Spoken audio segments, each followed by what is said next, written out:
the second-born were sundered into various peoples who inhabited numerous lands in Arda. There were those who migrated to Numenor, those who fell under the influence of Morgoth, and those in the middle who did neither. Of those middle men, perhaps none were grander than the horse lords who inhabited the Sea of Grass that became known as Rohan. Both noble and wild, wise but unlearned, writing no books but singing many songs, the Rohirrim had a rich culture based entirely around what they prized most, their horses. Tolkien created the Rohirrim with a richness influenced by many cultures of our own world and instilled in them a formidable military that would help usher in the Fourth Age. Welcome to our latest episode on the armies of Middle-earth. In this video we will discuss the arms, armour and tactics of the thundering mounted horsemen of Rohan. Long before men migrated to Beleriand, many stopped at the shores of the Sea of Rohan.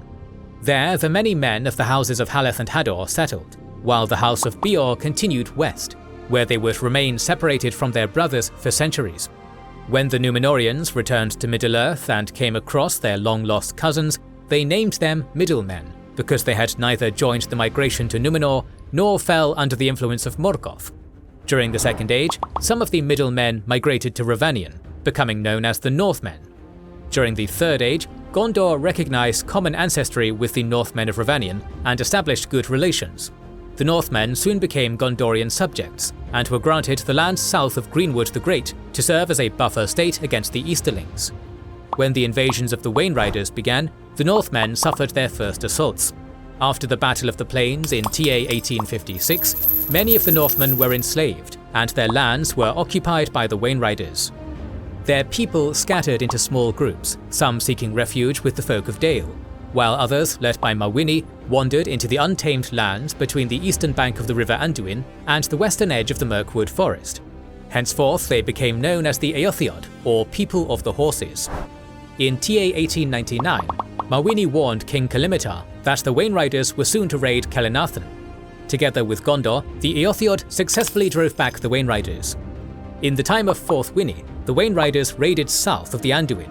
Fourth Wini alerted King Onderher, and in TA 1944, they defeated the Wainriders at the Battle of the Camp.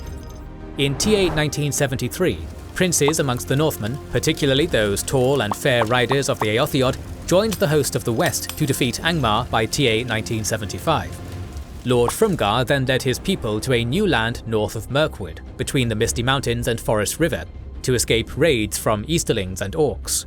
He proclaimed the new land to be Eotheod, whose capital would be named Framsburg, in honour of Frumgar's son, King Fram, who slew the dragon Scatha. In the time of Steward Cirion, Gondor faced an invasion by the Belchoff and sought aid from the Eotheod. King Auril answered the call for help, riding out and arriving just in time to help Gondor defeat the Belchoff at the Field of Celebrant. After their victory in TA 2510, the Eotheod swore an oath of eternal friendship with Gondor, and Cirion gifted them Kelenathan. Henceforth, the Eotheod renamed themselves Eolinges, but in the tongue of the Gondorians they became known as the Rohirrim, or Horse Lords. The lands of the Rohirrim became known as Rohan, or Horse Country, though her native name was Rudamark. Her borders extended west to the junction of the rivers Isen and Adorn, south to the White Mountains, east to the mouths of Entwash, and north to the tributary Limlight. Rohan was primarily divided into two regions, the Eastmark and Westmark. Her capital sat in a small but densely populated region known as the Fold. Other province-like regions included the Eastfold, Westfold, Westmarch, Wold, East Emnet, and West Emnet. The original capital of Eotheod was Aldburg, but would later be moved to the fortified town of Edoras on the slopes of the White Mountains. Within Edoras was Meduseld, or Golden Hall, a royal hall for the kings of Rohan, which Tolkien based upon the mead hall Heorot from Beowulf.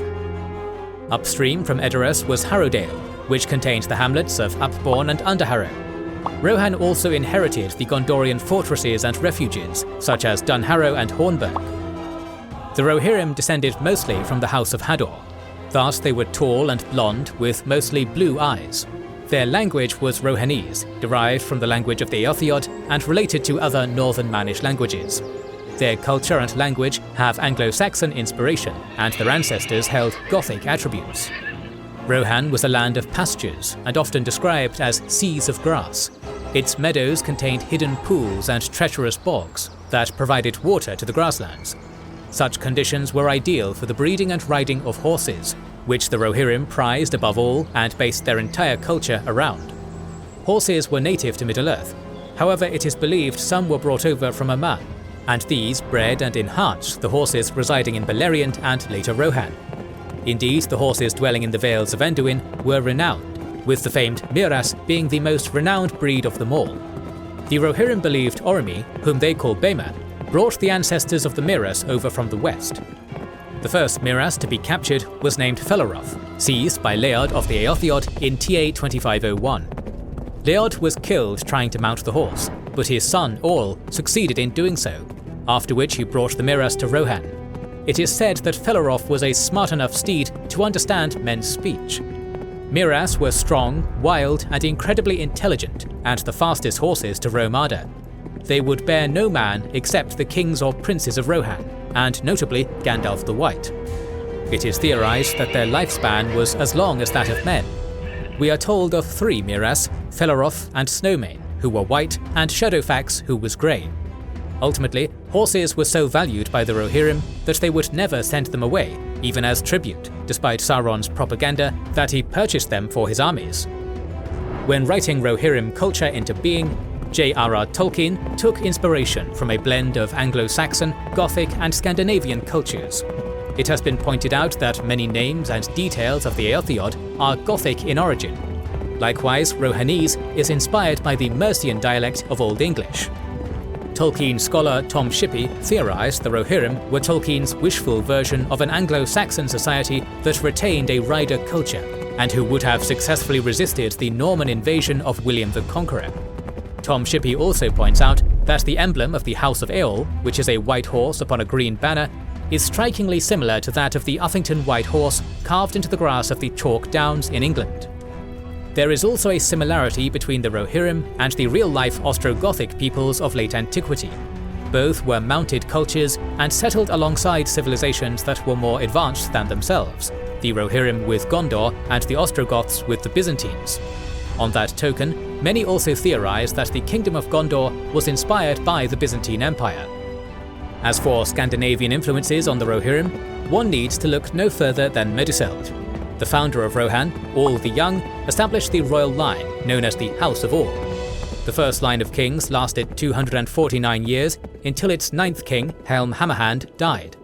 All of his sons had perished, thus his nephew, Freylaf Hilderson, began the second line of kings, which lasted until the end of the Third Age. These 2 lines of kings were buried in 2 lines of grave mounds below the royal hall at Edoras, reminiscent of those at Sutton Hoo, England, and Gamla Uppsala in Sweden. Rohan was divided into 3 command areas: the King's Lands, Westmark, and Eastmark. The army of Rohan was commanded by 3 Marshals of the Mark. The first Marshal of the Riddermark was the highest military rank and commanded the muster of Edoras.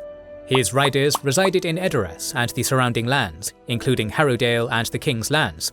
During the Third Age, the servant of Saruman, Grima Wormtongue, ensured no first marshal was appointed, leaving a vacuum of power for him to exploit. Because of this, King Theoden personally led the muster of Edoras during the War of the Ring, meaning no first marshal was necessary. His son, Theodred, was the second marshal and was based in Hornburg to counter the threat of Isengard. After his death, Elfhelm assumed his duties. Likewise, King Theoden's nephew, Eomer, was third marshal based out of Aldburg, and he effectively acted as a chief advisor to the king.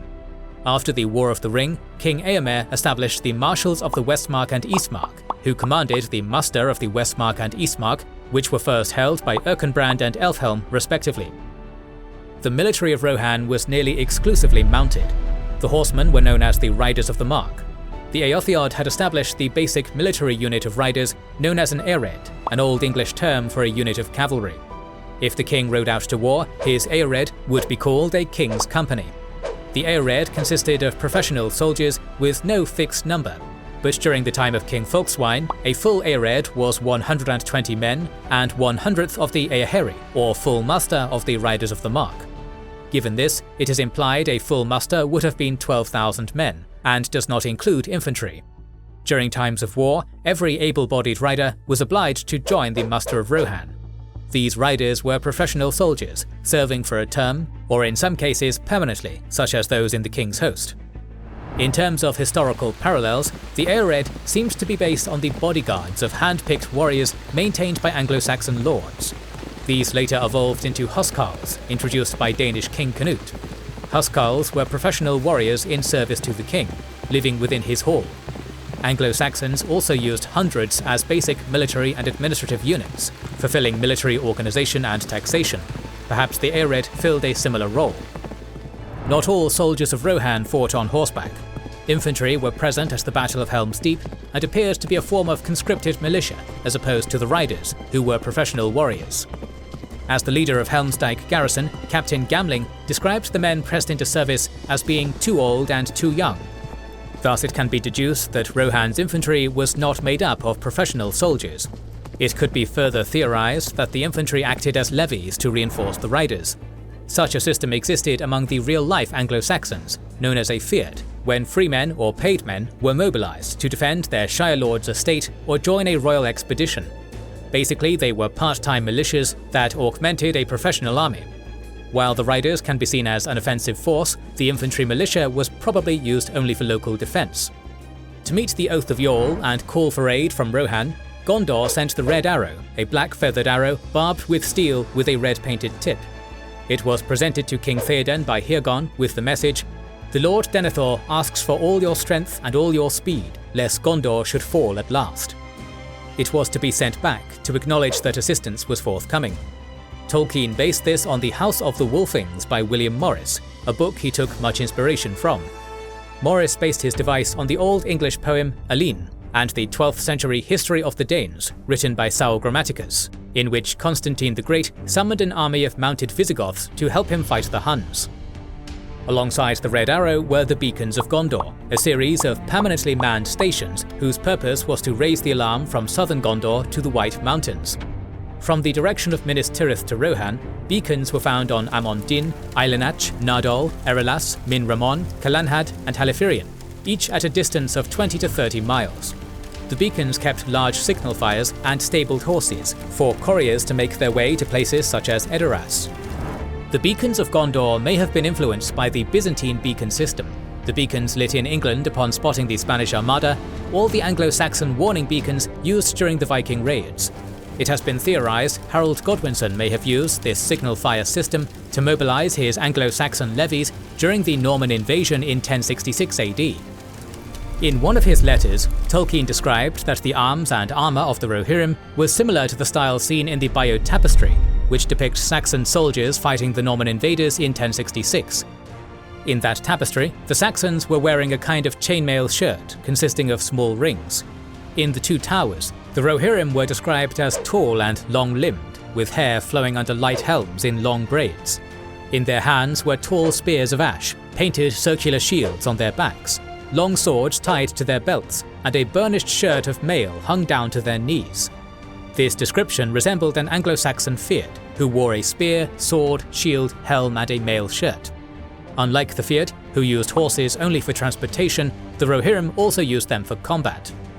The Rohirrim wielded swords, spears, perhaps small axes, round shields, helms, chainmail, armour and short bows.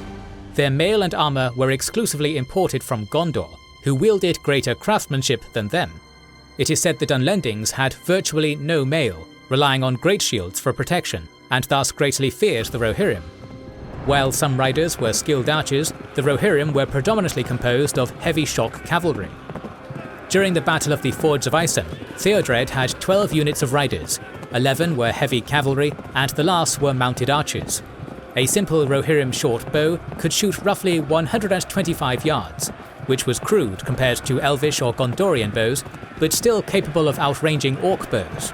Rarely did Rohirrim archers fire from a great distance, as their mounted status allowed them to make hit-and-run strikes from close range. Their arrows had a flight of leather with a tip of strong steel, as can be deduced from the description of the Red Arrow. The Rohirrim's primary weapon was the spear. They preferred fighting as couched lance chargers, similar to that of Alexander the Great's companion cavalry. They were proficient at charging into and destroying pike walls. They could thrust their spear into an enemy, pull out their sword to parry any counterblows, and then spear thrust again. The spear was a melee weapon and not meant to be thrown like a javelin. In the event a Rohirrim lost his spear, he used his aforementioned sword as a backup weapon. A Rohirrim's sword was roughly 30 inches long, beautifully carved, and designed for downward slashes from horseback, with rounded tips not meant for stabbing. Given their Germanic influence, some Rohirrim also may have carried axes into battle as a secondary weapon. The round shields of the Rohirrim bore painted symbols, often the emblem of the House of All. The shields were wooden, most likely with iron frames, built to be light for cavalry. As infantry, the Rohirrim practiced a form of shield wall. During the first battle of the Ford of Isen, Theodred dismounted riders and formed a shield wall along the fords, but it was broken by Uruks, who felled Theodred. Eomer also meant to form a shield wall during the Battle of Pelennor. The shield wall, or skieldwheel in Old English and skjaldbord in Old Norse, was a military formation used by many peoples, such as Anglo-Saxons and Vikings. The Bayeux Tapestry depicted the Battle of Hastings, with both sides performing shield wall formations. Ultimately, the Army of Rohan was a highly professional mounted force, supplemented by a part-time militia. They were the most formidable cavalry of the Third Age, and stood as one of the most powerful mobile forces to grace Middle-earth. They, alongside their ancestors, were inspired by a blend of Anglo-Saxons, Goths and Scandinavians. They embodied a culture rooted in bravery, loyalty, and a deep connection to their land and steeds. The riders of the Kingdom of Rohan played a pivotal role during the Wars of the Third Age, helping usher in the Age of Men. More videos on Middle-earth are on the way, so make sure you are subscribed and have pressed the bell button to see them. Please consider liking, commenting and sharing, it helps immensely. Our videos would be impossible without our kind patrons and YouTube channel members, whose ranks you can join via the links in the description, to know our schedule, get early access to our videos, access our Discord, and much more.